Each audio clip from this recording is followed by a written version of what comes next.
Stone Brew, coming at you with a beer review. It's a beautiful day. I just got back from a beautiful weekend at the coast. It's been strange here in Oregon. This has been the warmest winter ever. Warmest winter on record for us. And so while my friends in the Midwest and East Coast have been getting just bombed with snow and cold, and my friends in Canada, we've just had the most amazing mild winter. So I'm actually out here in shorts today. So with that, what have we got today? We've got Old Guardian Extra Hoppy from Stone Brewing. This is the 2015 odd year release. It's an 11% ABV and it's 80 IBUs. Now, what did they do different this year? It's extra hoppy, which means that they did some extra dry hopping, and they use Azacca hops. Azacca hops is a dwarf variety that was created up in Yakima Valley, Washington, and it was previously called 13 AD 483. It's supposed to have intense tropical flavors, citrus, ripe mango, pears, apples, pine needles.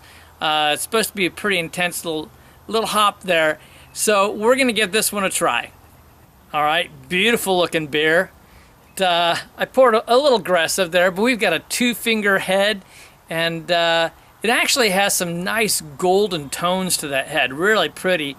And you've got your kind of your typical like dark amber, burnt amber type color for it. Let's get a nose. Wow, okay, I get sweet aromas right away. You get some of the caramel and the toffee, but you do get hops right off the top with it. Interesting, it's not exactly what I might have thought. I think the first fruit aroma I got was like red apple. So I don't know if it's the big head interfering with it for me, but I do. I get that red apple, I get a little bit of citrus on there, I get some of the caramel, some of the toffee aromas on there, maybe a little bit of raisin on there, but I'm not picking up as much of these fruits that I was expecting to get. So we're gonna just jump into the taste. Cheers.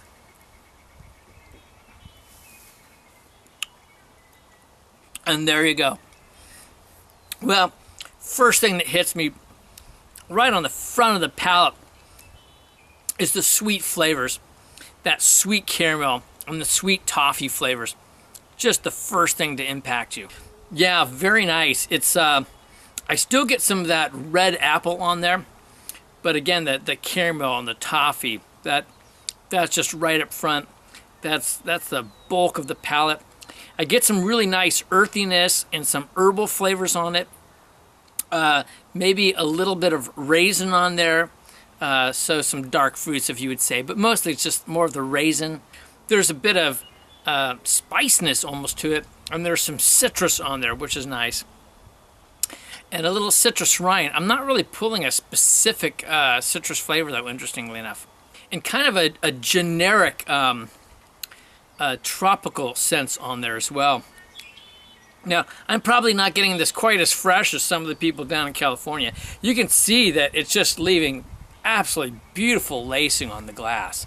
But I'm going to take a little time with this, and I'll come back and see if I can pull some more stuff out. All right, I've taken a little time with this. It really hasn't changed and developed a whole lot. I mean, you've got a mouthfeel that's kind of a medium full. It does pretty well coat the mouth, though. So as far as that part, it's real pleasing. The caramel and the toffee is really nice. The one particularly distinct fruit is definitely going to kind of be that red apple and the red apple skin as well. That and the fact that there's just some really earthy and herbal type tones on it. I might get a hint of like a pine, but it would be more like a pine needle that's been drying on the floor of the forest kind of a thing. So leaning more into those earthy tones. I'm not really picking up much of the whole, this whole tropical aspect and the citrus type aspects that I would have expected with this particular hop, other than, again, as the apples I described. Maybe a little bit of some raisin on there, but it's not really dark fruits, and I don't think it was designed to be like that. It finishes with a odd bitterness, kind of like that apple core, and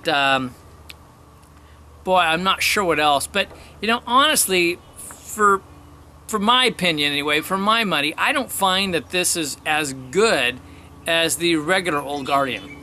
What I don't get off this beer is the characteristics that I'd hoped for with the Azacca hops. I mean, I'm not getting this super ripe mango. I'm not picking up on these tropical flavors. Other than the red apple, I'm just not getting a whole lot of those characteristics. Like I said, some dried pine needles. That's a bit disappointing for me. And this isn't a particularly old beer. I mean, this is pretty current stuff. So while there's some additional hoppiness, there's more that earthiness and herbalness on it for me. Maybe if I'd drank it within 3 weeks of coming out, maybe I would have picked up more, but it's just not hitting it. The best parts of this beer for me is the original Old Guardian base, which is always wonderful. So that means I've really got to come down on the ratings for this. So as far as a barley wine goes, you know, and this is obviously an American barley wine with all the hops. Boy, that's tough. I'm going low. I might surprise people. I'm going 89. You know, it's at the top of that very good category, but it's just not hitting those markers, particularly when you set expectations like you do, and there's so many hop lovers out there. Overall, I'm going to be pretty close. It's still going to be in that B+ category. I'm giving it an 88. So here it is. It is the Old Guardian Extra Hoppy, the odd year release. I think they've done some more creative things than this. This is Kevin from Clements Homebrew saying life's too short to drink cheap beer, and I will see you in the next beer review.